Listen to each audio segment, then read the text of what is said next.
Good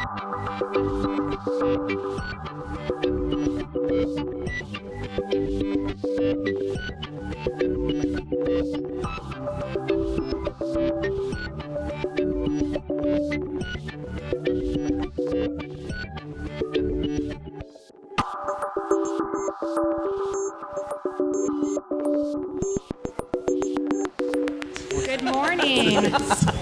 My name is Morgan Vidakovich. I'm the Director of Marketing and Development here at NZN Theater, and I'd like to welcome you to the 23rd Annual Florida Film Festival.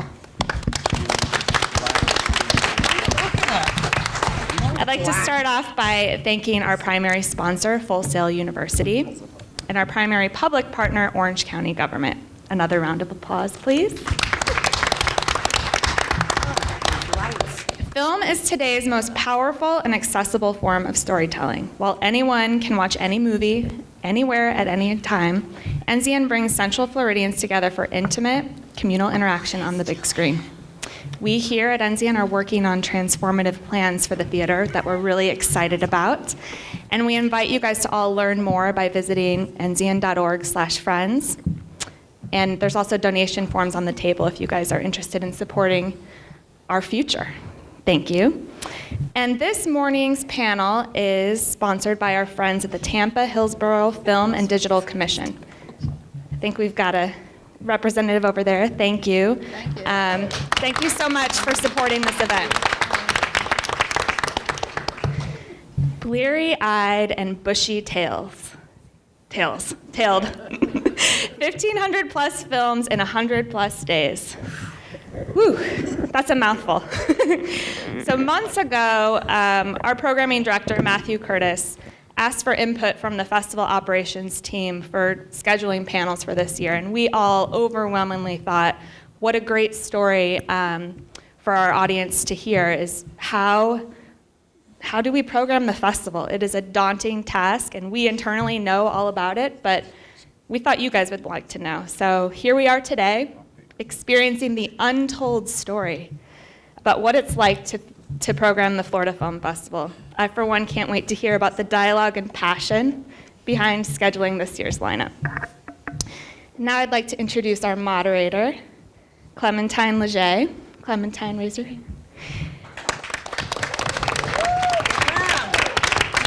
Clementine is the programming coordinator for the Florida Film Festival, and she has a critical media and cultural studies degree from Rollins College. She came to us most recently from Slam Dance Film Festival, where she worked on their programming team. She was also an associate producer on the Sundance doc, The Internet's Own Boy, directed by Brian Knappenberger. And finally, I think it's very important to mention that she is incredibly French. And she would like everyone to know that she is not Matthew Curtis's daughter. And now, without further ado, take it away, Clementine. Hi, everyone. Thank you for being here today. I'd like to kick this off by, by having everybody at this table introduce themselves, say how long they've been on our programming team, and what their background is. So here to my left. My name is Peg O'Keefe, and my first festival was 21 years ago. I can't remember what my job was. I think it was like managing director. I've had every job here, every job. I think I've sat on committee for maybe, of those 21 years, I've probably sat on committee for maybe 16 of them. There were a couple of years I didn't. And I think it's useful, by the way, to circulate on and off the committee and take a break every now and then and go back to the real world. My background, is theater film. I teach screenwriting, story analysis, all kinds of different things, and I'm just happy to be here. I'm Florida born. What's your committee? I sit on the documentary committee. Good morning. They know not to let Susie and I talk. Yeah, the shorts committee, always getting the short end of things. My name is Susie Spang. I sit on the shorts committee and have been on the shorts committee for probably 10 plus years. My background in the industry was I worked as a freelancer for film, television production, and then for about 15 years ran the Metro Orlando Film Commission. Yep, 10 plus years on the Shorts Committee. Long years on the short. Long years. So many years. Hi, my name is Tim Anderson. I am also on the Shorts Committee. This is my third year programming at the festival, but I volunteered for the first time in 1993. So I don't know what that is. My math is bad. Not good at math. 19 years. 19 years, thank you. 2014. You'd think I could do that, but I can't. My background is I started as a film critic in 1995. And most recently, I work for BloodyDisgusting.com, which is the world's largest horror website, and the producer of VHS 1 and last year's selection in Midnight, VHS 2. Oh, I'm also on the Midnight's selection committee. And I also produce as well. I produced a short film in 2009 that was in 30 festivals and won 4 awards, and it played, its opening was a 1,200-seat sold-out screening at Sitges in Spain. So that's me. Hi. Film Slam. Oh, and I run Film Slam here at the Ensign. Come to Film Slam. Let's see, are we on? Yes. Hi, I am Mary Frances Emmons. I'm also a member of the Shorts Committee, so this is our whole entire committee right here. This is my second year on a committee. About 3 years ago, I was on the Features Committee, but from 1999 to 2009, I was the Arts and Entertainment Editor for the Orlando Sentinel, and I oversaw coverage of the festival. And for about 5 of those years, I begged Matthew Curtis, the programming director, to let me be on a committee and write about it in serial form for the newspaper, and he said, no freaking way. So when I left the newspaper, I was thrilled to be asked to join the festival, and today I am a writer and editor for a scuba diving magazine, which has nothing to do with the festival.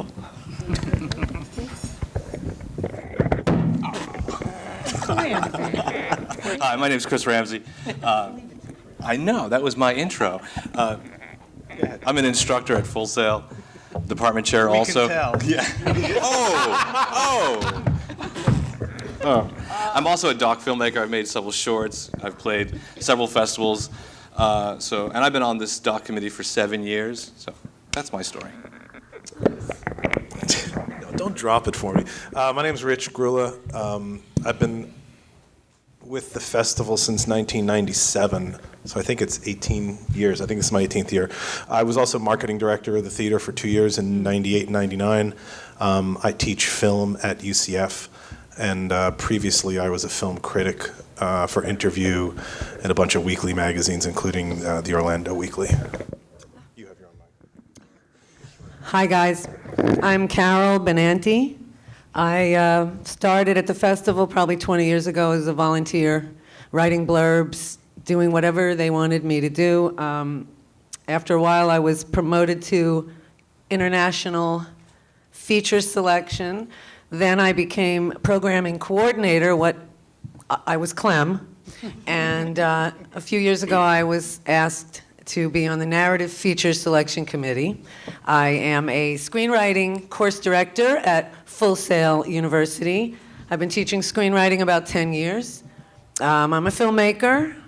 Some of my films have gotten into festivals as well, and I'm an award-winning screenwriter, and I love what I do. I am Brian Quain. I've been on the committee, I would say, 11 years. I also was a programming coordinator here for, I think, half the time. Yeah, kind of trained Carol how to do it. I was alongside Matthew for a while, 3 locations. I remember Enzian, Clay, and then where we are now, Point 100. And I had a film here last year, so I'm a filmmaker, screenwriter as well. And let's see, my favorite snack during our committee meetings is the popcorn, pretzels, and peanuts. So And the ice cream bars. and the ice cream bars. And I also worked with Carol 11 years ago. So, my film background also, Full Sail. Thank you guys, Who's my 2001. intern? So it Thank came you, back full everyone. circle. I'm going to kick off the panel by asking you guys a question. I think a lot of people always wonder, how do you rate the films? Like, what's the system? So I don't know who wants to take that question. Okay. honestly. I mean, nobody says that. So I guess we can go down. I rate it based on our audience, honestly. I think about 7 years ago, I kind of realized, since it is a rating sheet, goes from 1 to 10, the ticket price had been 1 through 10, and I kind of said, how much would our audience pay to see this film? And that's basically really how I went with it. I kind of was be like, if it's a 5, then probably not, And 8, 9, and 10, high up there. It would probably be, it's worth the admission price. So that's how I started going with it, and I think it's worked ever since. I look for movies with heart. I like character-driven films, so if they make me cry or laugh, I will fight. So. All of them make you cry. Yeah, all of them make me cry. Stop. Sorry, we miss you now. What was the question? How do we rate films? Yeah, Films, like how do you choose? I mean, do you want like the numerical scale, or do you want? I mean, look, we rate things on a scale of 1 to 10, and I like to say that a 7 means that I would like it to play the festival. A 5 means somebody I really trust could convince me that the film should play the festival. Like maybe I just didn't get it. And below 5 is various levels of suckage. And above 7 is various levels of how much we're going to argue about it. Yeah. That's really kind of what it comes down to. I'll tell you the hardest part of it is when people aren't on the same scaling system. Susie, who's to my right, is notorious for having a 3-digit scaling system, which is 7 is I hated it, 10 is I loved it, and what's your 0 or 1? I don't know. You have this other odd Like a thing 6 you throw is a out. 0. The 6, yeah. It's like one number worse than I hated it is something else that she, It's like the bell curve. Yeah. When you're in school. It's very weird being on a committee and somebody says, I gave it a 5, I really liked it. You're like, wait, what? You got to be convincing me of that. So, But therein lies, we are a committee. we are That's one of the committee, and we all, things that actually, goes within a into year, having we all multiple learn people. each other's numbering systems. Yeah. That's the kind of interesting thing. And I think Matthew and Clem, do you actually curve things based on what you know about us? For Susie only, she has a scale from 1 to 5, so we usually add 2 points to Yeah, we everything she we grades. do curve for Susie. And we had somebody on the docs committee in previous years who had some odd numbering systems too. So the thing about the numberings is that it really is only the first tier. Yes. That gets the film, what I like to say, on the wall. This is the qualifying round. Yeah, it's the qualifying round. I mean, let's say we look at 200 films, and then the night comes, we're going to pick the films that we're going to program, and maybe 40 of them will get on the wall. And those are based on, it had to have at least, let's say, a 6.5 or something between everyone who saw it. Cumulative, average. So that gets on the wall. And then we start arguing about those films to sort of build a party. And at that point, too, none of the numbers really matter at Yeah, that like a point 6.5 either, so. film might rate higher than the 9 because everybody goes, oh my God, that's just such an incredible film. And even though somebody gave it a 1, which knocked it down to 6.5, and 2 other people gave it a 9, that's where it all gets corrected, and sort of the theme of the festival sort of emerges at that point. And So, also at that point, we've been at it for several months. Yeah. And we don't just randomly write the number down. We also record, a fair number of notes. And some of those are notes that are general reminders about what the hell this film was about. But a lot of it, too, is sort of assessing and appraising its strongest opportunities for being in the program. And then when things go on the wall, all bets are off. Now, we still get our numbers published to us, so I'll know if Rich gave something a 7, and if, so I'll know those numbers, and we can kind of defend or support, or maybe even make adjustments based on the coercion of our fellow committee members at that point. And then sometimes we watch it again. Yeah. And again, to re-justify. Yeah, shorts I think also runs a tiny bit differently too because we're an Oscar qualifying fest for the short films. The caliber of shorts that come in is extremely high.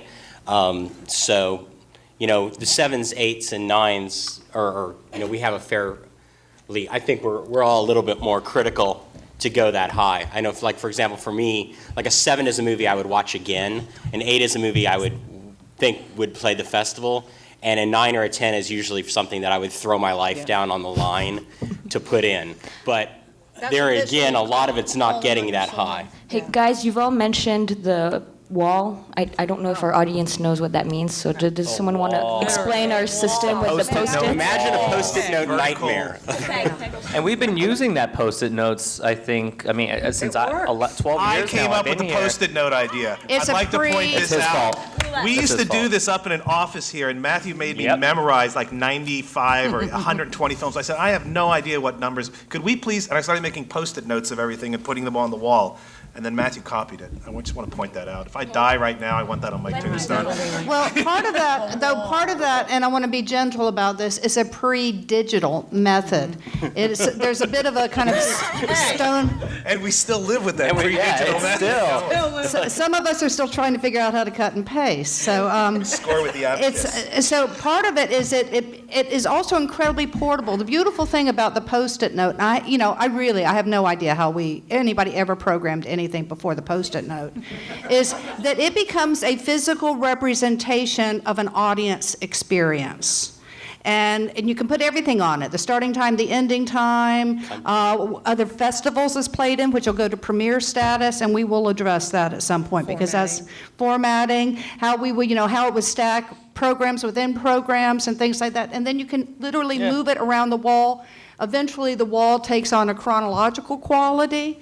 It's really a marvelous system. And I Peg, don't don't think it forget, would we be keep possible. Sharpie in business. I think we really do. It's us that keeps them in business. I don't think it would be possible to program the shorts program lineup, that when you look at the 8 films in there and try to figure out the arc of how the thing flows, if we didn't have the ability to literally just pull them off the wall. And we'll take turns running up there and being like, no, put this one there.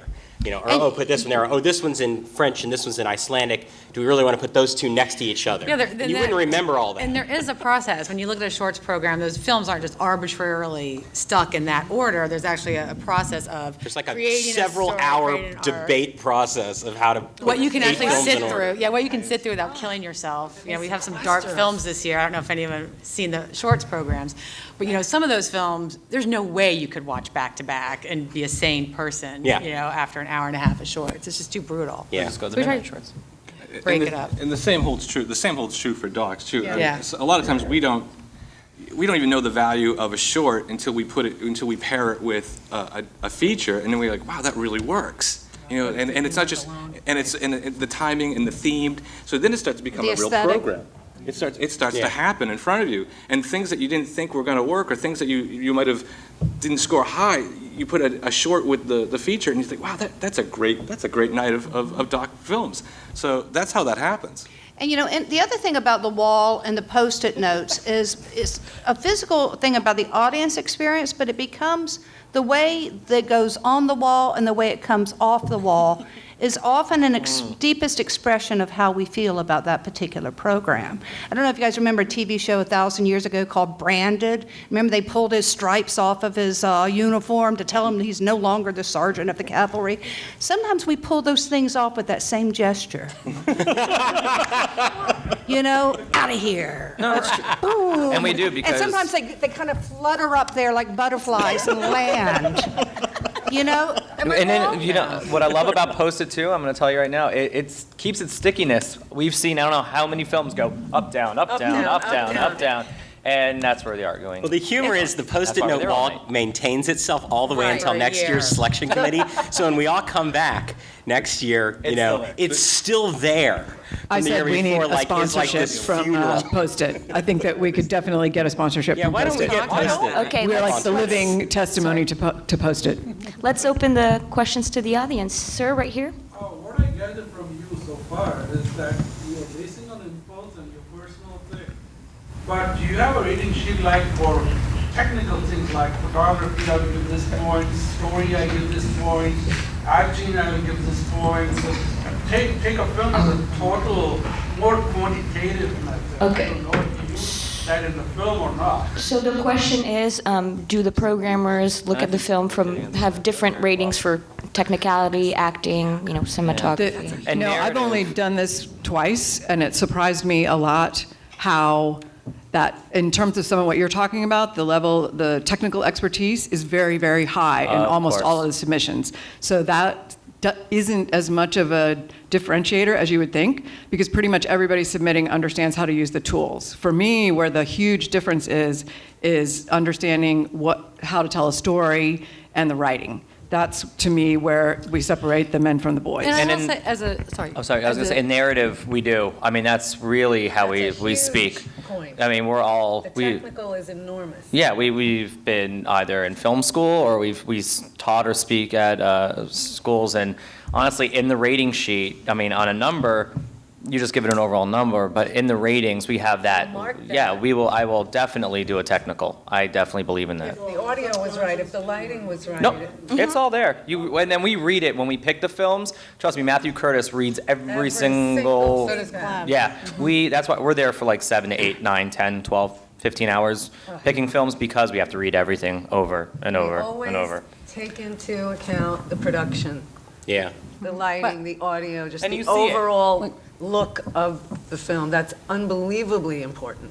But I will say in shorts, it's a little different. I mean, Yeah, for it is. features, you got 90 minutes where you have to sit. And if the sound is awful, it doesn't matter how good the story is. No one's going to sit through that. However, in the shorts, Well, again, our quality level on shorts is I think, across the board higher than what narrative gets on theirs, because anybody who makes a 90-minute movie, I mean, theoretically, anybody who makes a short and submits it can get it seen. But there's a lot of people out there making feature films that maybe arguably shouldn't be doing that. And submitting them to but I festivals. would say the story will play a lot stronger in the shorts. I mean, we'll Yeah. forgive some technical in the shorts program, at least I will, if the story is really compelling and really draws you in. Yeah, but if you can't hear it and you can't see it, then, we tough. don't program it. What, Right. you know, You I know- got to say, though, to what you're asking about grading each thing, that would make sense if we were going to give feedback to the filmmakers. Yeah. And you got to remember, our only feedback is, are we going to play this at this festival or not? We don't send our rating sheets to the filmmakers and make suggestions about their movies. I wish we could. We often joke, man, if we could just cut 5 minutes out of this, or could you do this, we would make this such a better film. But we don't give feedback to the filmmakers. So the idea of, like, are you going to grade each of these things? I got to tell you, I don't. I look at the overall, and that's it. And I've programmed films that had absolutely crappy technical aspects Yeah. because they were brilliant in they some were other full way. through. I mean, I Please was see thinking, I'm Ambien thinking- and Aaron. yeah, see, Ambien and Aaron this year was one. Or we had an animation a few years ago that I think literally it was the first animation the guy did on a computer program, and it was just the rudest, most weird thing about a Chinese restaurant. Misfortune cookie. Misfortune. And I see these people remember it, and it Greatest was like movie ever, 4 minutes Matthias, of thank like you. the worst animation you've ever Hand seen. drawn with stick figures, absolutely But it hysterically was brilliant, funny, though. and I can remember. She I has it on remember we had- VHS. We had people owned come the up. I had people VHS come up tape. to me afterwards who had submitted animation saying, "How could you put that Yeah, it in was- when my glorious animation didn't get in?" Any other Because your glorious questions? animation didn't do anything for Oh, me. the lady with the black shirt?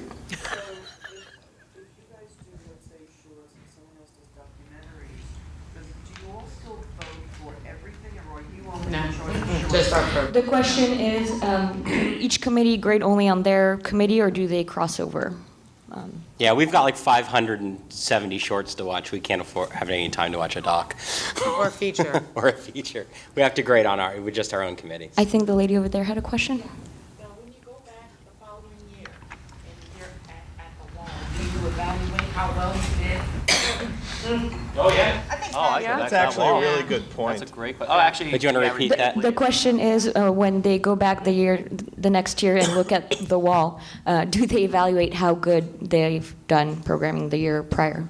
And honestly, summer camp starts all over again in September. So we kind of, for me, summer camp starts in August with Matthew. Matthew and I would tend to go to the IFP market, which is in New York, and that's where my finding films, more kind of helping bring documentaries in. I did that for 8 years with Matthew, and it's the IFP market is basically it's a independent film weekly where just works in progress are happening, documentaries and narrative features, and that's where it all starts. And you'll see a lot of those projects on the wall still, and you kind of like marvel at that, like, wow, these kids, we met you. In Right. fact, today, right after this film, Unicorns, I believe in Unicorns is playing, and I've known Leah for about 7 years with Twitch, and I remember when Unicorns was being birthed. I really do, when we sat next to each other going, okay, so how is this going to work different from Twitch?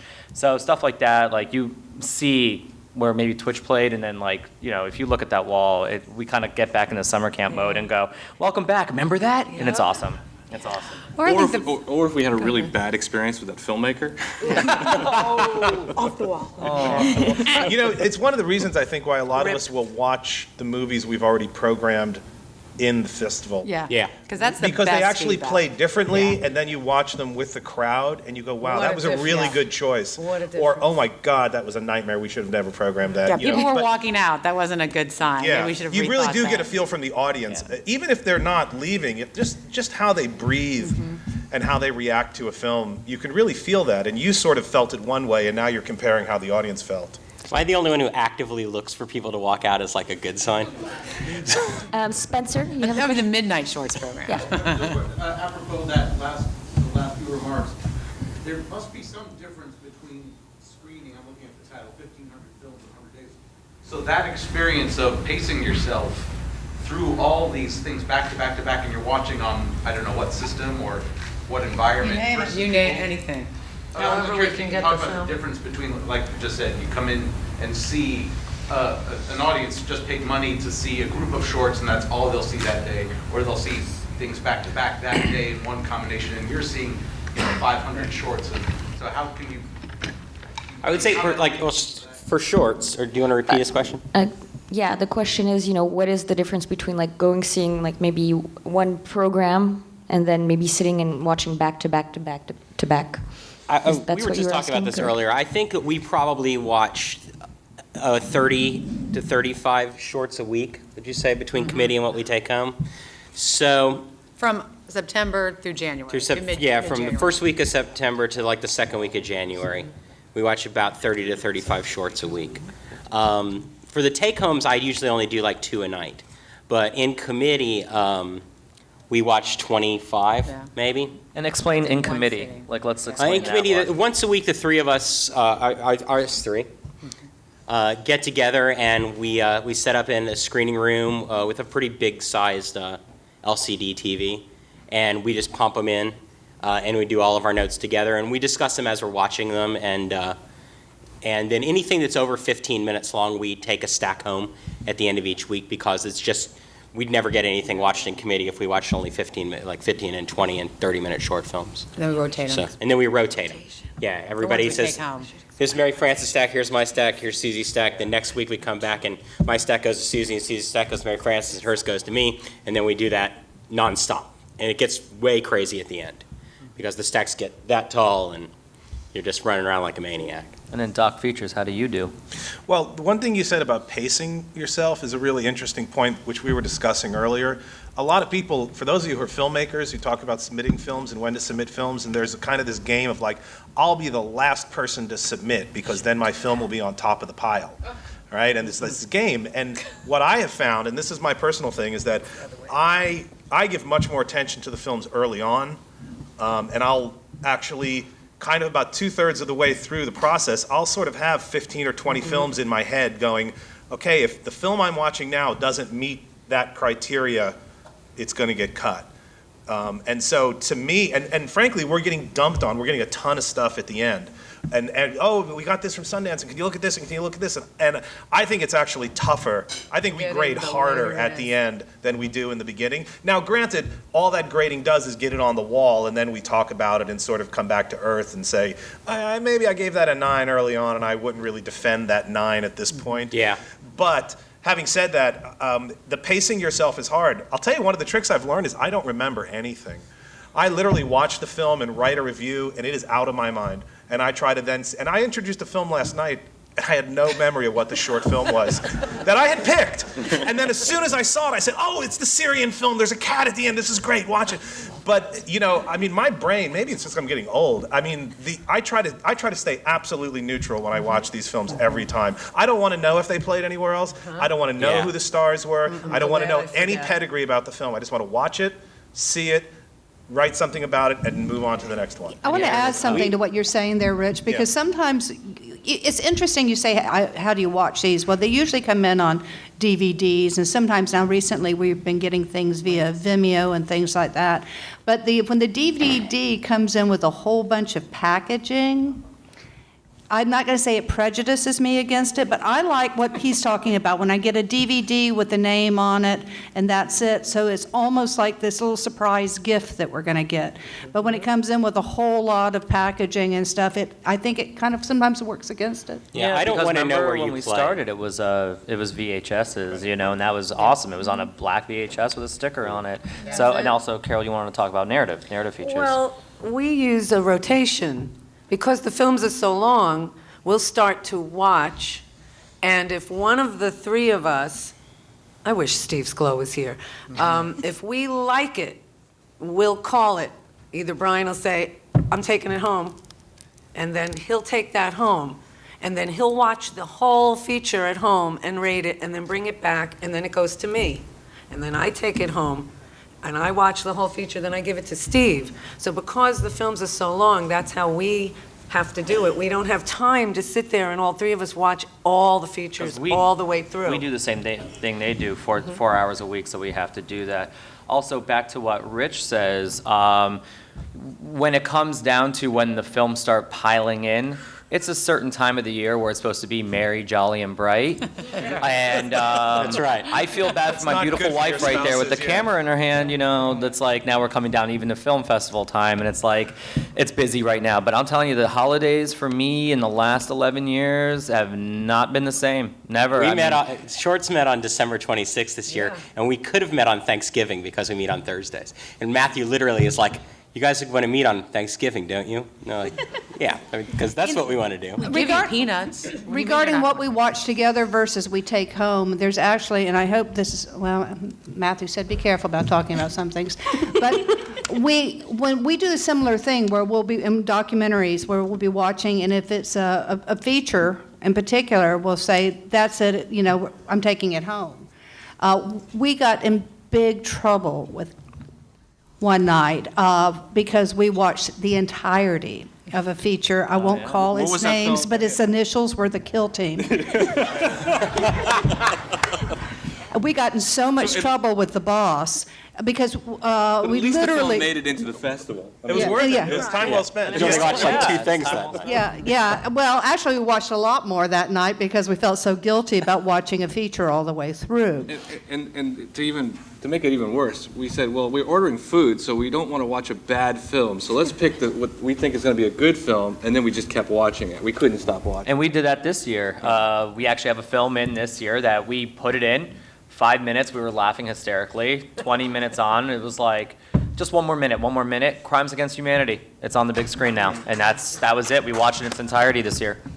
Do you guys think that we program shorts better when we're eating while we're watching? Always, yes. Like if the food arrives and we're like watching a short, I wonder if we're like... And that is a casualty. I think everyone gains like 20 pounds. Question in the back over there? Can I just say one thing? One of the things this brings up is how important the first 15 minutes of your films are. Yeah. Because if we try to give everything a really substantial watching, but if something doesn't catch somebody in the first 15, 20, 25 minutes of a feature, it's really tough to then say, I'm going to now invest 6 hours of a committee's time watching the film between. Question in the back over Well, there? that also goes to this gentleman's question of technical. Because in that 15 Hey, minutes, Where's there's the a whip? question in the back. As the reviews start coming in from other festivals like Sundance and Toronto, do they factor in process at all? Do reviews from Sundance and Toronto Not on factor shorts. in? I don't care where you played. No, Not really. No. Well, It'll be mentioned. one thing that's worthy of understanding is we're talking primarily here about the competition. Yeah. And if something has gotten incredibly positive reviews in Toronto or Sundance, chances are it's been picked up for distribution, unless it's a short. Yeah. And so and that sort of, I know it's a little funny, it kind of takes it out of the competition at that point. Now, the film festival, of course, has a lot of films that aren't part of the competition. That would be special screenings, the Spotlight's international program, and some of us participate in screening those films too, but the committees that we're talking about are specifically competition, which is a real prestige thing to get in the competition at Florida Film Festival. There's a high degree of competition to get in the competition. So I think that's pretty important to understand. So when something does big money at Sundance And then there's a whole thing about filmmakers waiting to see whether or not they'll get accepted to Sundance before they submit to Florida, because Sundance has specific rules about how many, about being in other festivals and things like that, which creates a little bit of pain for us. But there's, I think we're all keenly aware of where else things are going, but we're also keenly aware of needing to be true to what the committee's sensibility is. And for those of us that have been doing it a while, the audience. Yeah. I mean, we know what we think we know. Yeah, We have a I good think it's sense of interesting what to the note too that audience- our audience likes. everybody's deadlines are somewhat similar for the spring festivals. So we will see lots of shorts that we really, really like, and then find out in January that Sundance got like 4 of them. So, and then we'll be Like, damn gonna it, get you know, it? like we hate Sundance. So, so We then would way rather We don't have hate a Sundance. premiere. we don't hate Sundance really, but That's how I feel. And I think the way, in docs, I think we share this, we want to find something that nobody has seen. Right, I mean, we I want want to find that premieres. gem, and last year it was Magical Universe, that went on to play other festivals after us. So, we're looking for that film that hasn't been seen too, so. like Curfew. Or Love Me, which is Love Me premiering this this year, year. And another thing that happens that's kind of interesting is because the turnaround to distribution is very different now than it was when this festival started. The idea is that a lot of filmmakers are self-distributing, using video on demand and getting into Netflix and things like that. So I've been screening a film that was submitted, maybe was deep in the stack, and I'll open the iPad just to see what the buzz is on this film, and I'll find their website where they're doing a video on demand submission. Boom, the film comes out of the machine at that moment. It's no longer eligible for us. That's distribution. That's why we have alternates. Yep. Yeah. Question up here? Speaking of eligibility, I'm an entertainment attorney here in town. I was wondering, what are your requirements for getting in and for eligibility, and what are things that take it out of being eligible and that kind of thing? The question is, what makes a film eligible or not? That's your Okay, question. actually, I can answer that question. So for shorts is maybe a little bit more lenient, but for features, if the film is online, if the film is distributed, if the film plays in a theater before the festival, then we can't play it. But also, if the film has music in it that clearly the filmmaker doesn't have rights to, That's a shorts problem. yeah, and for shorts as well. But we'll ask the filmmaker to change the music or to get rights and show proof that they have the rights to that. And I mean, and it has to be made in the last year and a half. That's some of the eligibility. Is there that bums us anything out in else? shorts because we'll get a short, we'll watch it, and we'll love it, and at the end it'll say copyright 2010. Is there anything else you guys can think There's of? another important factor. In competition, it needs to have 51% of its funding comes from the USA. That's why we're the American independence competition. Now, you'll see, interestingly, this year, we talked about this a lot, so many of the documentaries that we saw this year had subtitles and everything, but the world is a different world, a smaller world now. We're living in a digital world, and the funding could come from all over, just so long as 51% of it had its source in the U.S. That's true of shorts, too. The funding determines your placement in competition. Yeah, because somebody asked me this year, why is Copenhagen playing? And I'm like, if the funding was from the U.S. And they're like, Powerless. but I mean, we it has have no we have subtitles, but I mean. Indian film and Norwegian film, and but the money all came from here. Adam Kelly. A couple of you guys have brought up specific titles. Rich brought one up. I'd be curious to hear from each member of the panel, what is one of your favorite selections that made it into the festival? And maybe it's because you were in the back, you saw a crowd's reaction, the filmmaker came up to you, someone just approached you. This year? This year or ever? Just in general? In general? Oh, I got The question is, what has been each committee member's favorite film over the year that they've programmed? One of their favorite. Okay. It was interesting. We showed a film. This comes up a lot about docs, and you guys know, I do a lot of narrative work in theater and things like that, and I teach narrative film screenplay writing and things like that, but I love the documentary committee because essentially I'm a liberal artist. I'm fascination with all aspects of the world. Somebody asked earlier, they said, well, what if you don't care anything about the topic? You know, are you going to still find the film compelling? And that's part of the beauty of cinematic storytelling, is to be invited into a world. And there was a film a number of years ago about corn, and it was called Hybrid. And I have absolutely no interest in corn. As a matter of fact, it's a dietary no-no in my world. But it's, I'm very, very proud of Hybrid just on pure storytelling. And then I could give you 25 others, but I'm going to stop there. Well, shorts is tough because we do see so many, and really, much like Rich, my memory is just not what it used to be as far as all the shorts. But this is something that we brought up earlier, and Rich actually mentioned the film. It was one of the first years I was on the shorts committee, and it was this heinous little horror show called Misfortune Cookie, and it was basically, it was short of stick drawings. It was technically, ridiculous, but in such a short amount of time, it just totally sucked you in, horrified you, offended you, and made you just laugh out loud. And then you were silent for like the next 20 minutes thinking, what did I just see?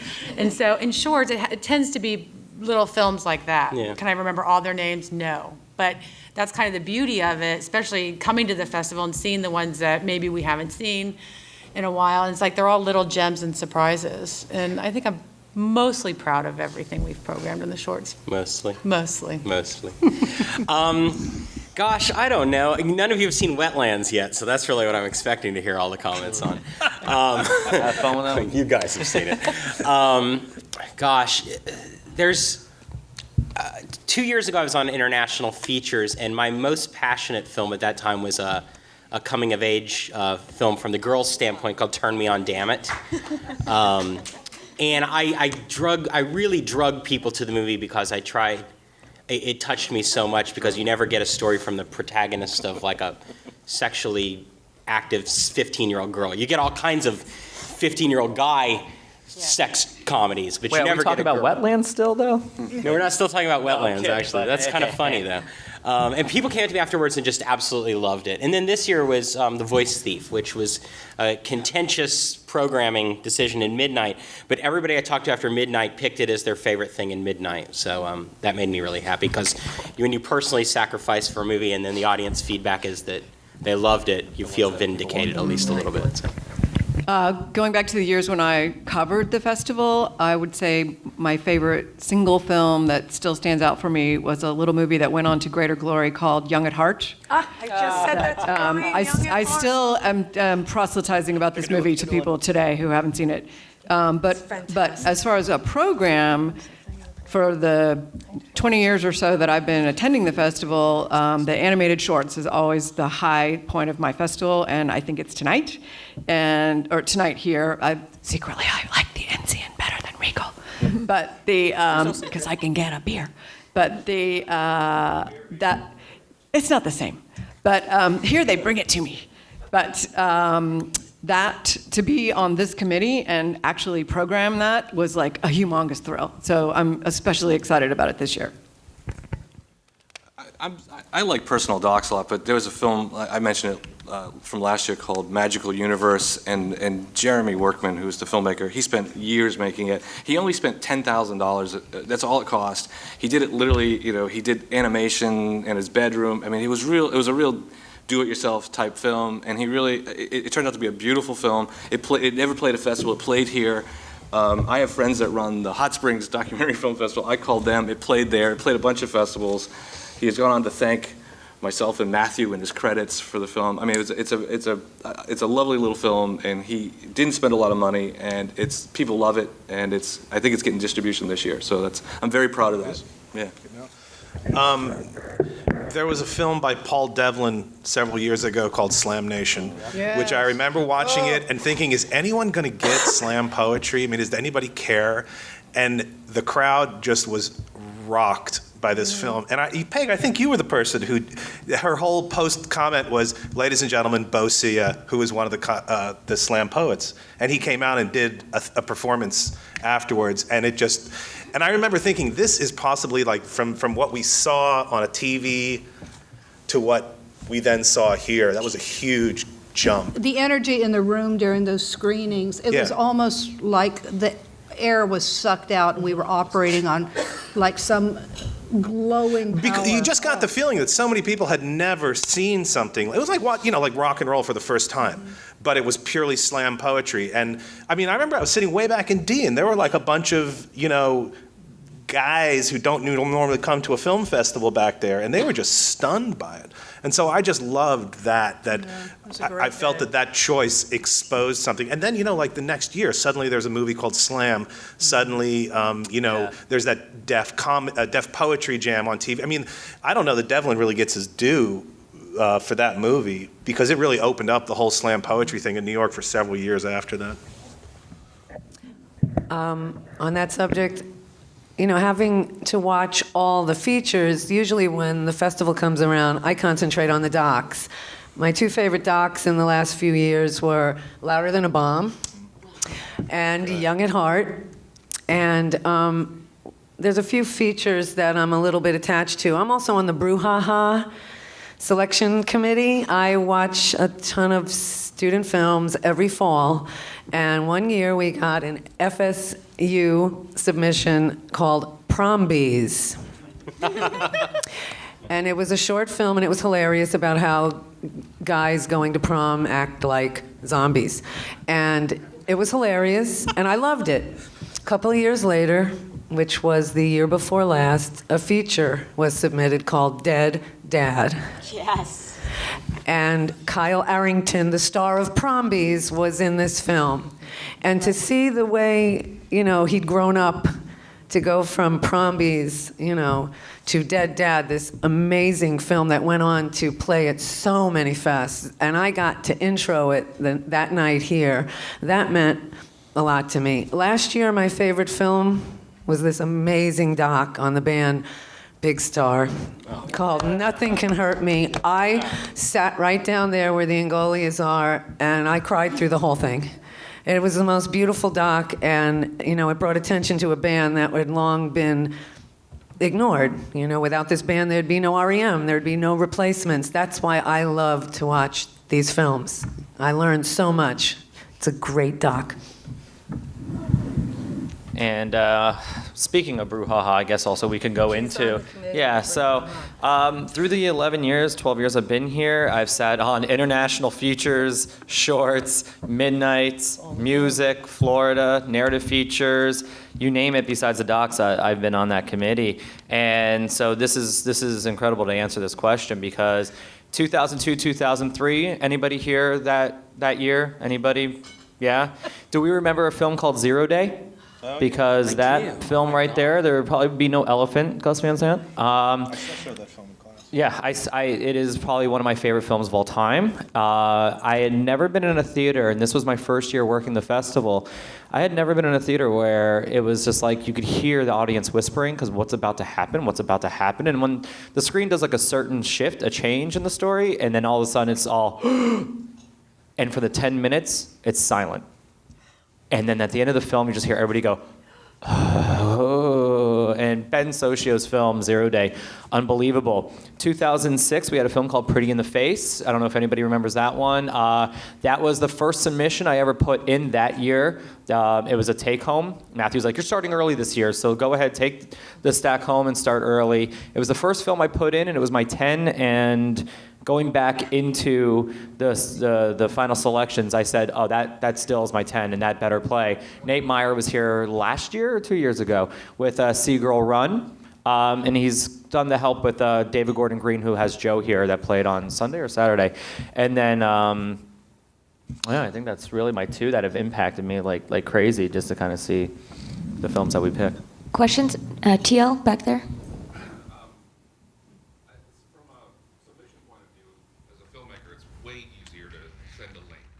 So many film festivals require DVDs. Okay. You talk about these stacks. So why is that not easier to watch it online? I'll answer that question, actually. Okay, we get about 1,500 submissions, plus or minus. If they're all links, it's just a nightmare. At least a DVD is tangible. I can touch it. I can, put it on a shelf, and I know it's there. And when every single person's watched it, we put a green mark on it. With the link, it's a lot harder than that, and filmmakers change the password, or the link is broken. So if I had to track down the 1,500 submissions via links, it would just be a nightmare, and things would get would not be watched properly. And I like what Tim and I. 15 Towards links. the end of the process, when people, there's no time for things to get into the mail, I'll allow people to send links. Or if people say we're out of DVDs, we don't have time to burn something, and we're like, okay, well, submissions close tomorrow, so it's now or never. But it's much easier to have hard copies of everything. So. And as an audience, you guys might like this, that Tim and I were speaking earlier today that I won't watch it on a computer. I refuse. You could ask my wife. I will not watch anything that's a film like that on a computer, an iPad, an iPhone. Hell no. I will stream onto the big screen, or I will not watch it on a link. I will have to AirPlay it through the Apple TV. It has to be a technical standpoint. Yeah, I know. I just come from, because I come from a filmmaking background, I literally cannot watch a movie on my computer. I will hate your movie. I don't care how good it is. Like, you send me the new Malick film is like a 2 on my computer. Like, I can't do it. Mary Frances and I will watch it. Yes, I watched virtually everything on the computer, and I preferred the links, but I am not It's hard. managing the festival. I couldn't even manage the 15 links that came the last 2 weeks. I couldn't even keep track of what I had watched. Another thing I liked about the links, just to cover your ears, Clem, I could watch it again and again, even though I had to, with the DVD, I have to pass it on to the next committee member. You must but a lot of the links, hey, I really like the stuff we were getting. Other questions? Can I just answer something else with that? Part of what I do at UCF is I submit a bunch of student films to a bunch of festivals, so I deal with several, maybe 100 festivals. The Vimeo links thing is becoming much more popular. DVDs will be gone in a few years in the submissions process. We still use Post-it notes, I want to put. Yeah, no, I'm telling you. But the one trick with it is you've got to put it on a system that you can pick it up through an Apple TV or something. Putting a link on your private website, which I can't then put on a TV because it's difficult to do, is problematic. But I think all festivals will go to links very shortly, very, very shortly. The gentleman with the glasses up here. Thank you. So you get about 1,500 submissions, and we show 170 movies. So a little under 10%. So harder to get into Harvard than it is to get into the festival, but it's easier to get into University of Florida than the festival. I guess my question is, listening to your passion for movies, that's great. Is there any objective criteria at all? Is there an SAT score that you might look at for these movies to continue this analogy? Or is it really just, I watch the first few minutes, and if it grabs me, it grabs me, and if it doesn't, it doesn't? I guess that's really what I'm trying to go for. How do I increase my odds if we're trying to submit movies? I think everyone heard that, right? Well, I've been teaching screenwriting a long time, and I teach my students that the setup, first 5 minutes of your movie is so important. Films are getting shorter. People don't have time. So I've been telling them, enter as late as you can, get out as soon as you can. So to me, that setup, it's so important. It's the make or break section of the film. So the first few minutes are so important. And if I'm grabbed in the first few minutes, I'm in. And that's why I teach that. That setup is important. It's not like we just watch the first few minutes and go, okay, no way. But if we're grabbed, what I'm trying to say is if you're getting ready to shoot a movie or if you're writing a script, that make or break section, the first 5 pages, is everything. Get in there, identify the hero, identify his goal, and go. We don't have time for alarm clocks. We don't have time to watch people get up and shower. We don't have time. Start the movie where the story starts, and we're going to like it. Okay, that's how I feel. And submit a completed piece. Absolutely. Yeah, don't submit a work in progress. That is black cards for 3 minutes once it's work in progress, adding special effects. Yeah, and it goes to what this gentleman was saying down here too about specifically evaluating technical criteria. To me, that's baseline. Right. If you don't have a grasp of those things, this isn't the festival for you. So you don't get in because you did a good job at those things. Everybody's doing a good job at those things or they're not in. So you have to have story, heart, things that I care about emotionally, technically, that's all just baseline, or you shouldn't even be submitting to this festival if you don't have a grasp of those things. And as the filmmaker, you need to do your own homework too and understand what this festival is. Know the festivals you're submitting to. Don't carpet bomb based on without a box, sending a bunch of stuff out. If you don't know what we play, you're not doing your work. Know what we do. Any festival. I'm a doc filmmaker. I make personal docs. I know the festivals that have the audience that I'm looking for, that want my films. Just do your research. Yeah, I've spent a lot of time on the festival circuit. Like I said, I was a critic since 2005, and I've been to every festival from Cannes to Sundance. And I'll tell you that on a shorts, there's a sweet spot of about 8 to 12 minutes. That is where the primary amount of stuff gets accepted in. But if you make a short that's under 5 minutes long and it's phenomenally concise and very well, your acceptance rate increases exponentially. But I actually did the math this year and I sent it to Susie, and because I was just bored. And we rejected 94% of the short film submissions. So only 6%, we only had a 6% acceptance rate, which is probably like Williams College level of getting in. That was I was new to shorts this year, and I learned that a short is considered anything up to 45 minutes. Well, we saw some movies that were pretty interesting. Academy definition. Some stuff that was, 44 minutes, pretty good. What are we going to do with that? Yeah. How many of those can we that. program? So there were movies that I literally was like, could I have the filmmaker's phone number? Because I would like to call and chat with this person about how their film could actually get seen. The other problem, I think, about establishing a formula for a high rate of acceptance for a film is that if something is formulaic, you can smell that. And there's some things that we would see in documentary film festivals or in documentary submissions, that there was a certain sort of piano music in the beginning of it, that we knew that they were trying to do some sort of emotional shortcut that was going to try to cover up a lack of depth in their subject matter. That I hate to say it, but after you've watched 300, you can kind of say, oh, there's that GD harp. I know that they're just covering for a lack. So the problem with the formula is, Aristotle said, the best way to end anything is the only way it could possibly end, but in a way that's still startling and surprising. And that's what we're looking for. We're looking for something that we can recognize as fundamentally entertaining, but also something that engages our interest all the way through. Yeah, there's no such thing as an original story. I know everybody's told you that, but no matter how unique I think a filmmaker thinks that their story is, I promise you that in the last 6 weeks, I watched it already. So you have got to tell it better than anybody else possibly can, because you're really not breaking new ground. Any other questions, please? Gentleman over there. How many people are involved in There's only selections? like 3 or 4 people not here. Yeah, 3 each. Well, Three. in competition. And Matthew. But, well, The man I behind mean, the I know curtain. that like in the food films, Mrs. Tiedtke always has a big role in that. And I know that there are other members of the staff that are brought in on other programs and things like that. We have, and interestingly, by the way, a couple of films that appeared in other programs came out of the initial screening of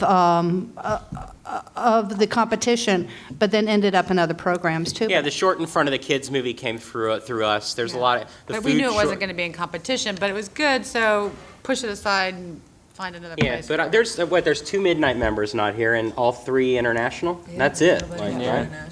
So And 5 also- people not here. The people missing are Shannon Jones, who's sitting up there. That's what I was going to say. MVP right there. We love you, Shannon. Denise Cummings, Lisa Stokes, Charles Sutter sitting right up there, Joshua Martin, Jim DeSantis, and I think Liz. and Liz Tiedtke. Steve Sklo. Liz Tiedtke was on Oh, and the Steve. international So feature. maybe and Steve would be sitting he's right here. slow, He was on the slow. committee with us.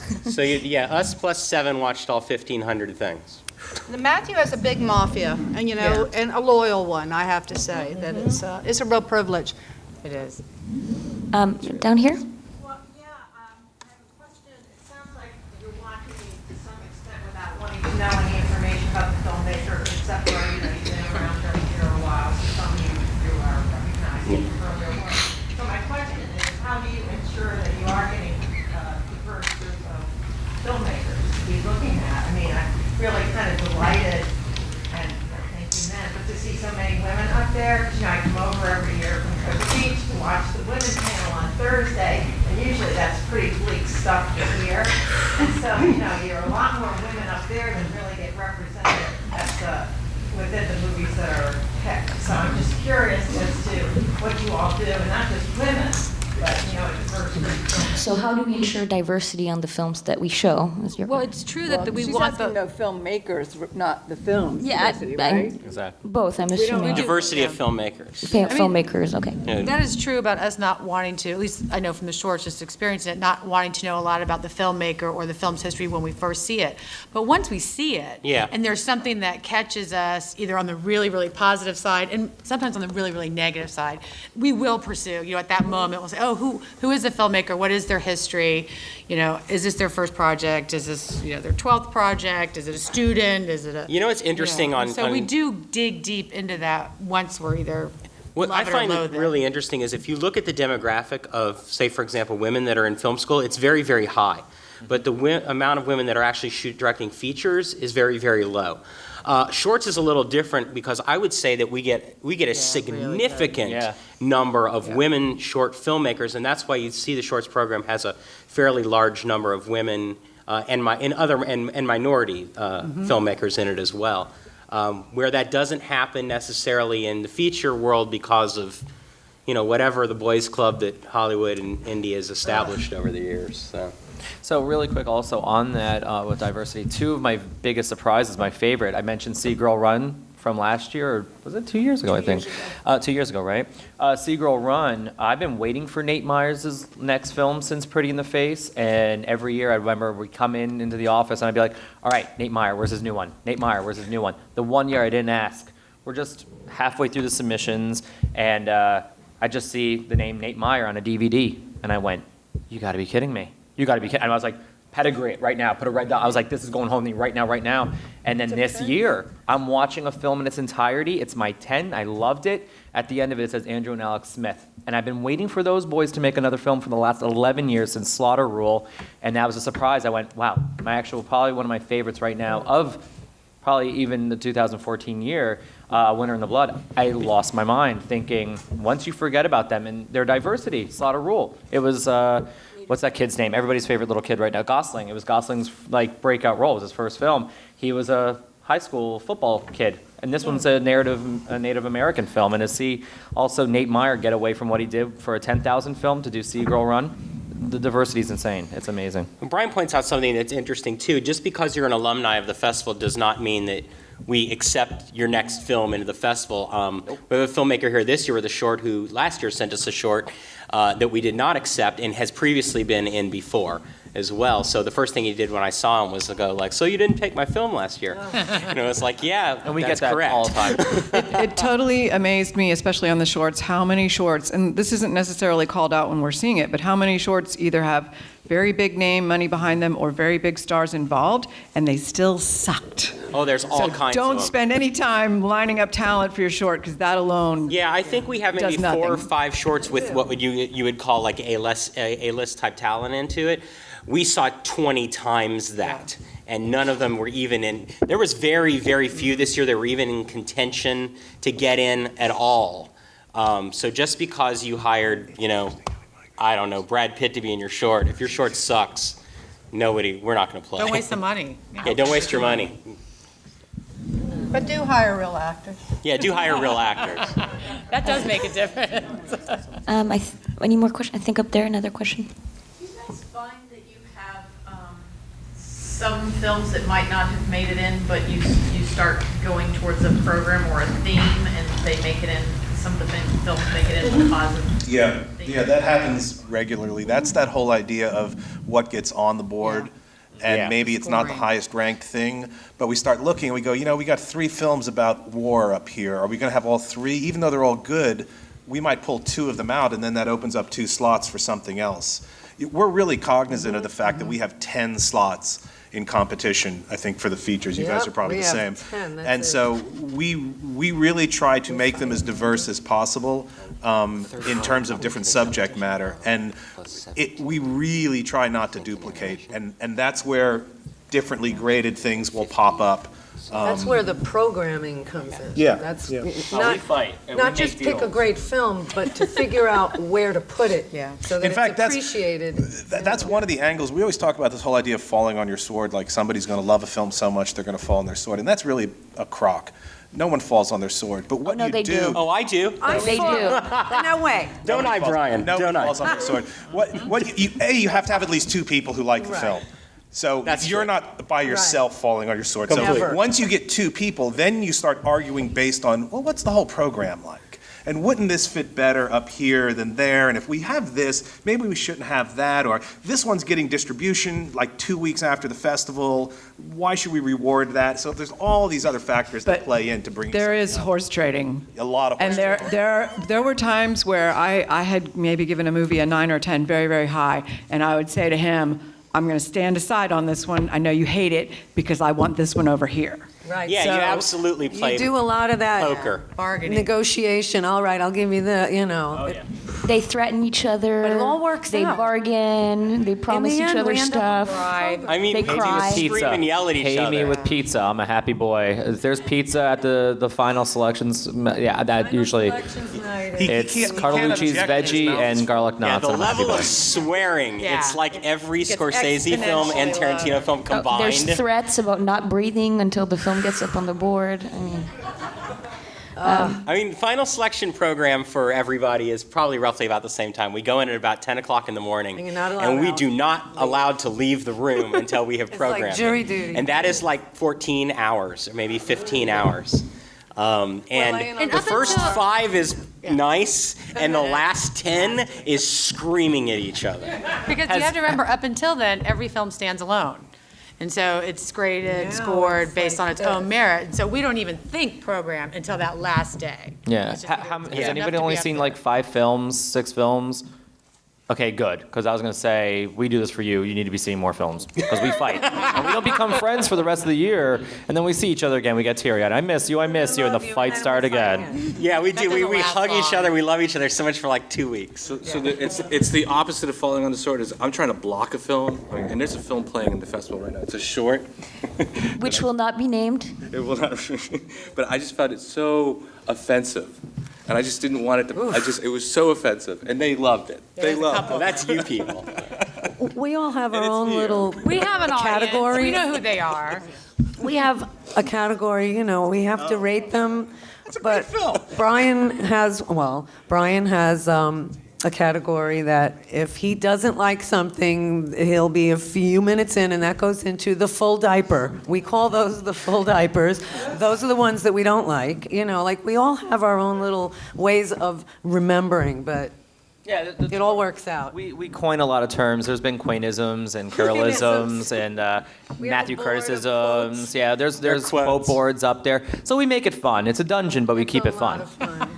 Actively attempt to program things to bother you. That's my thing. Get a reaction. Any other questions? Lady down here. Sometimes, and I watch about 20 films, because I just love you. Thank you. We love you. Sometimes I select a film because I'm not sure which one I want to see based on the synopsis. Yeah. Who writes that? We do. We all do. We do. Peg Of the edits. night Peg when we edits. pick the Peg film. This lady Poor edits Peg every has to make single one of English them. out of what we Basically, write. the night great of when we question. pick the final films, I write, she writes, we all write. We get 2 weeks to write them, and the beautiful woman at the end, Peg O'Keefe, We have is to get our them to main Peg, editor. Then boom, And that's it. We Yeah. write our own blurbs. and then we don't see them again until the I program. wrote 4 of the 6 this Yeah. year. And we'll each We take a lot of program. pride in it. I mean, Yeah. filmmakers all the time come up to me and say, I heard you wrote my blurb. And I'll say, yeah. And they'll say, that's better than the blurb we wrote for our own movie. Like, Yeah, that- I actually I had a love that. filmmaker I last love year ask me to write her blurb for another festival after it was Nice. over. So I did. The gentleman right here has. Oh, sorry, Peg. I was going to say, and I think that is maybe something that we do. I mean, you'll see programmers write blurbs in other film festivals, but I mean that it's really coming. It's not even at that point just about that film, but about the whole experience. And those little pieces of paper we talk about with the rating and all the notes on them, they all come back to us after we've made our selections. So we're writing from the point of view really of the whole committee. Yeah. More often than not. And then we also have, notes from the filmmaker and stuff like that. But it's a real opportunity to almost write our own autobiographies. You know, Yeah. I'm very proud. It's fun. It's fun when I can use a term like crust punk in one of our. And Matthew go, is that a real word? And I go, yeah. You're putting crust punk in. I believe it's unicorn. So I believe usually in I unicorns. usually put foul language, because those of you who know me, in mine, and then I'm always like, so you think Peg's gonna leave this word in? No. No. It does. Oh, they've all got through. They've all got through. If it helps the expression, if it speaks genuinely to the experience, yeah, we're. They all made it through. Gentleman down here had a question. Yeah, I have one question and one comment.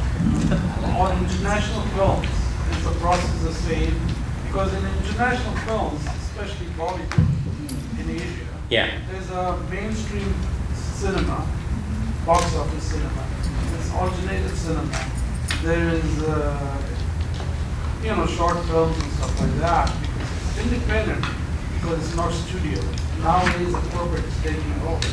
So what's the criteria of selection, and do you seek it, or do they have to submit it? That's the question. Well, the comment is they submit. that in your selection committee, should there be one member of NZIAN as an outsider, as a public, because you're all filmmakers and filmmaking background, but the consumer, the audience is the one who are members of. Well, we're all members here as Yeah. well, so we are all the audience on this stage.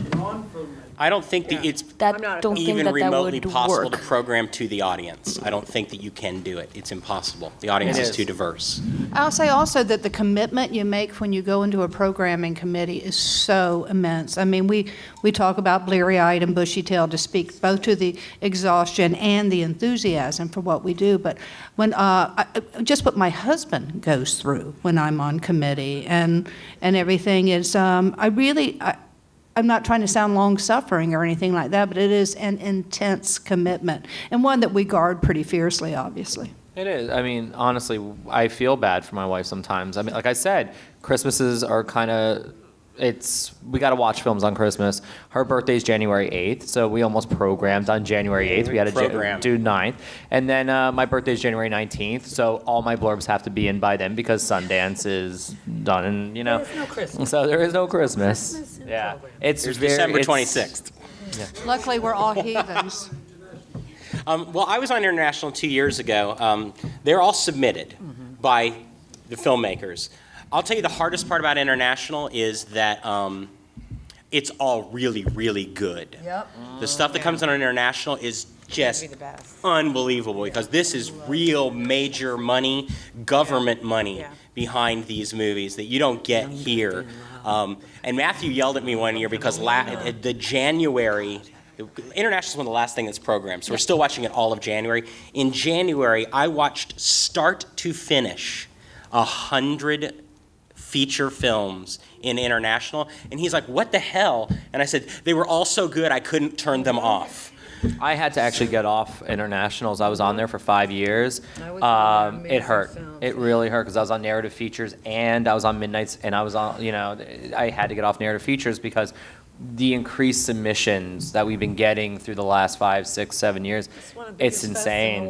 And now they're so good. They are. They're excellent. You're seeing There's such quality. also a lot fewer spots. We only have 4 international features in the international showcase, so it's tough. But, something that hasn't been mentioned yet, NZN has lots of film festivals throughout the year that are much smaller. Yeah. And so we frequently pull out films for the South Asian Fest, Jewish Fest, Gay Film Fest. We there's mark all family that down programming. for this takes place in Cambodia. We keep that in mind. Let's look at this for South Asia. And sometimes we make up our own categories. Yes, we do. WTF. Yes, this year there was a WTF category on our sheets, and I really wanted a WTF program, but it didn't happen. I know. I wanted that so bad. It's called Midnight. That's the midnight. Any other questions? Oh, up there, is that JD? We've talked a lot about the audience and how you guys do programming with them and with them in mind. Can you talk about the critics? What role do the critics play? What critics? What critics? Here we go. Welcome to Orlando. There are no critics. That's right. We love you. laid him off. Critics. I don't. You know, I used to be the marketing director here when Jay Boyar was the critic at the Sentinel, and prior to that, I was the critic at the Weekly, and then Steve Schneider was the critic at the Weekly. I never programmed to Jay Boyar, and I never programmed to Steve. However, we were really conscious of what films we would sort of talk to them about. Like, you know, Jay definitely had tastes in certain kind of films, and Steve definitely had tastes in certain kind of films. So I would try to spotlight the films for them. Now, it's gotten into a different situation where, you know, we have a sponsorship with the Weekly, and they do all these reviews, and the Sentinel used to. I mean, they're getting killed. Mary Frances, you could really talk about the Sentinel a lot more than me. Hey, I quit. Yeah, she quit, which will tell you what happened at the Sentinel. But it's really more the audience. No lie, one of the reasons I quit the Orlando Sentinel was because they were going to make me fire the movie critic, who was one of the hardest working men in showbiz, because they don't value that coverage. Right. So I was like, I'm out of here. So they laid him off later. Right? Yeah. Now, what will be happening probably in years coming forward as websites on film grow locally more, we're probably going to see more local critics, more like you people, who are, you know, putting content out on websites, reviewing these films, and bloggers and stuff. We're in this weird transitional phase now where we've lost mainstream critics, but we're kind of getting them coming up on this other side, but we're not transitioning there. It's the same thing with the Vimeo links. You know, we're still getting DVDs, and we're kind of transitioning to the Vimeo side. It's a lot cheaper, by the way, to send a text and say, my film is here, than to make a DVD, spend $250 to send it, or spend $60 to send it overseas somewhere. That's why it's going to go away. And I'm sure that's what will happen for that, too. And I think, JD, you and I really think we've kind of spoken about this, of being like critic. It may be dead at this point, because it is 22, 23, or 24-year-olds who just got out of film school that are blogging and writing stuff, and they're angry with the film. They hated it, but they're really not angry with the film. They're angry at something else, you know? So, yeah, none of the Weekly, I felt, was accurate. I mean, Entertainment Weekly just laid off all their film critics and are replacing them with bloggers for free. And there you go. That's what, like, honestly, they're like younger kids who just feel like, I understand. As someone who made a career as a film critic until you can no longer make a career as a film critic, film criticism is dead. It's dead. It is. It's honestly over. dead. It's When we lost Ebert, I think I've been saying this for the last 5 years, is that once we lose Roger Ebert, that he will take that professionalism with him, and he did. I feel it's gone. So can't program to critics because they technically don't exist anymore. But yeah, we won't program to the critics. We program to you. Questions? Spencer? Yes. Well, I don't know if anyone wants to venture guesses to the future of the festival. I don't know, you know, or reflect on its origins. I don't think it was always 10 days, 170 movies. I mean, could it be more? Will it be more at some point? Or will It's been 10 days for pretty consistently. I wasn't there for the first couple, but it's always been 10 days. Food hasn't always been a big part of it. And we have some philosophies that maybe have altered the way programming works. We like to make sure that films, the competition films screen at least twice, and things like that. But the biggest changes here are all technical. I mean, do we have anything projected? Well, I mean, on film? The goal is to expand the theater to 3 screens. I mean, I would hope that will allow us to bring in more content. No more Regal, in the it'll all future. be here. Yeah. Oh, yeah, no, okay. You know, if I can speak to that a second, I think festivals are going to change drastically in the next couple of years. And part of the reason is that filmmakers are making movies and immediately going to video on demand and stuff. And they are saying, well, why do I really need festivals? And so what's happening is the higher tier festivals, the Sundances, the Torontos, the ones that you get signed and make a deal at, they're kind of sucking the life out of a lot of the middle tier festivals. Now there are little ones that are just will program anything, and they're fine. They're just basically like, oh, a weekend of fun movies. They'll do what they do. But the middle ones, I think, just like the film industry, are about to get squeezed. And so what's got to happen, I think, and this is going to be my pitch for the festival, is we've got to make the festival more important for these filmmakers so they continue to pay attention to us. Yeah. And personally, I would like to figure out a way that even if we don't program a film or we do program a film, we figure out a way after the festival to support that film by putting up, I would like to actually create an online Enzion magazine that spotlights where all these films can be found online. And so that all during the year, you could be seeing the films from the festival, or films that maybe were like, oh, that was our 13th best doc. And we couldn't program that, but we'd love to spotlight it. And I think that would make the festival more important and keep filmmakers coming to the festival. If we don't do that, we're really in danger of just kind of like, well, we got 2 films from Sundance and 2 films from South by Southwest and a couple local films, and then that's what we got. And I see it happening now. Like Peg was pointing out, we had many times we were watching a film and we pull it up on iPad. Hey, this has already got distribution. What are we watching this for? It's already out. Because without a box, it's Happens so all the easy to time. just carpet bomb festivals, as Chris was saying, and they don't even realize what festivals they've applied to. And sometimes you call up and say, okay, we like your film, and they're like, who are you? Yeah. Like, who submitted this film? What is this? And it's just like, really, we got to play this game with you? So we need to make the festival more important nationally. Can I add something to that too, Rich? Sure.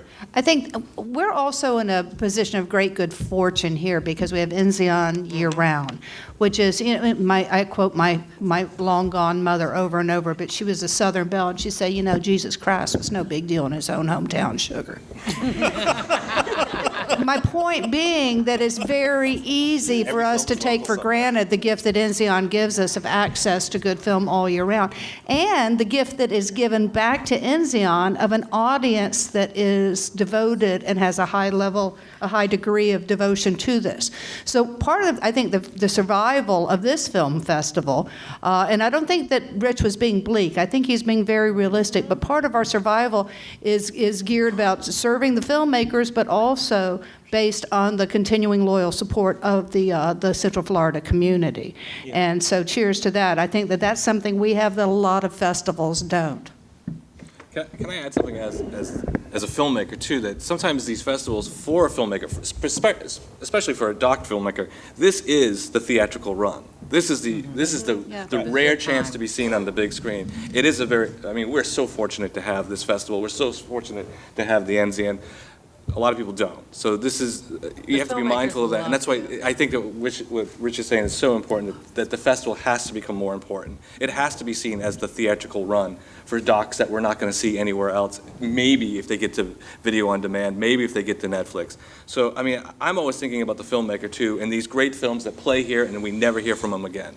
Yeah. I'm always thinking about that. Henry has been recently touting that we won we were one of the top 25 coolest film festivals in the country. But I think it's interesting to point out that is voted on by filmmakers that attend the festival. Yeah. That's not like us spamming I'm not even page kidding. going, we're awesome. I've been waiting, I would say, since this film Twitch did come out, since it played, the short played, and the fact when we do scheduling, I get giddy thinking that Leah is going to have a screening today. Her second screening is going to be here in Enzion just in less than an hour, and it's awesome.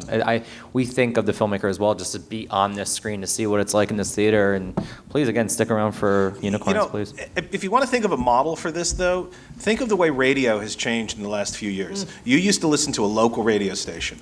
Now you pay for satellite radio, which is the same national group of stations everyone listens to, or you're listening to internet radio, where suddenly the best stations, WFMU in New Jersey, KPEX or whatever in LA, those now bubble up nationally, which also means when they fundraise nationally now. And so those become stronger, and all these other, local radio is going to go away too. And I think that the theater and the festival has got to think that's going to happen to us in 5 or 10 years, and we got to figure out where we position ourselves to be there. And it's really something I've been thinking about a lot this year. Previously I didn't, but when I saw how many films are already video on demand, I was like, we have to be part of that food chain somehow. And I don't, I'm just telling you, literally I've told 3 people that I'm telling you. But I think there's a place for the festival in that food chain. Any last question? Well, guys, thank you. Thank you for attending. Thank you so much. Yeah.